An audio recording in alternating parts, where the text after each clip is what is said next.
វិធីធ្វើឲ្យផ្លូវចិត្តរឹងមាំផ្លូវចិត្តរឹងមាំមិនមែនមានន័យថាមិនដែលទុកឬមិនដែលបរាជ័យនោះទេប៉ុន្តែជាសមត្ថភាពក្នុងការងើបឡើងវិញនិងបន្តដើរទៅមុខទោះជាជួបឧបសគ្គយ៉ាងណាក៏ដោយ1ទទួលយកការពិតកុំរត់គេចពីបញ្ហារៀនទទួលយកថាជីវិតតែងមានទាំងភាពជោគជ័យនិងបរាជ័យការទទួលយកការពិតធ្វើឲ្យចិត្តស្ងប់និងមានកម្លាំងដោះស្រាយបញ្ហា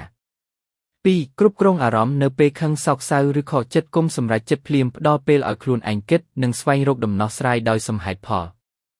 3កុំខ្វល់នឹងការរិះគន់ពេកមនុស្សគ្រប់គ្នាមិនអាចពេញចិត្តយើងទាំងអស់បានទេយកការរិះគន់ដែលមានប្រយោជន៍មកកែលម្អខ្លួនហើយទុកអ្វីដែលគ្មានតម្លៃឲ្យហួសទៅ4រៀនពីភាពបរាជ័យមិនមែនជាទីបញ្ចប់ទេតែជាមេរៀនមនុស្សដែលមានផ្លូវចិត្តរឹងមាំគឺជាមនុស្សដែលអាចរៀនពីកំហុសនិងកែលម្អខ្លួនជានិច្ច5ហ៊ានចេញពីតំបន់សុវត្ថិភាពការធ្វើអ្វីថ្មីនិងប្រឈមនឹងការលំបាកនឹងជួយឲ្យចិត្តកាន់តែរឹងមាំនិងមានទំនុកចិត្តលើខ្លួនឯង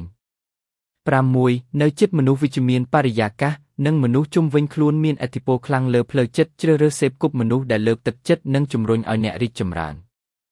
អត្ថន័យលើកទឹកចិត្តផ្លូវចិត្តរឹងមាំមិនមែនកើតមកមានស្រាប់ទេតែត្រូវហ្វឹកហាត់រាល់ថ្ងៃរាល់ឧបសគ្គដែលអ្នកឆ្លងកាត់គឺជាធ្នូមួយដុំដែលកសាងភាពរឹងមាំនៅក្នុងចិត្តរបស់អ្នកកុំខ្លាចបរាជ័យព្រោះមនុស្សដែលមិនបោះបង់គឺជាមនុស្សដែលឈ្នះនៅទីបញ្ចប់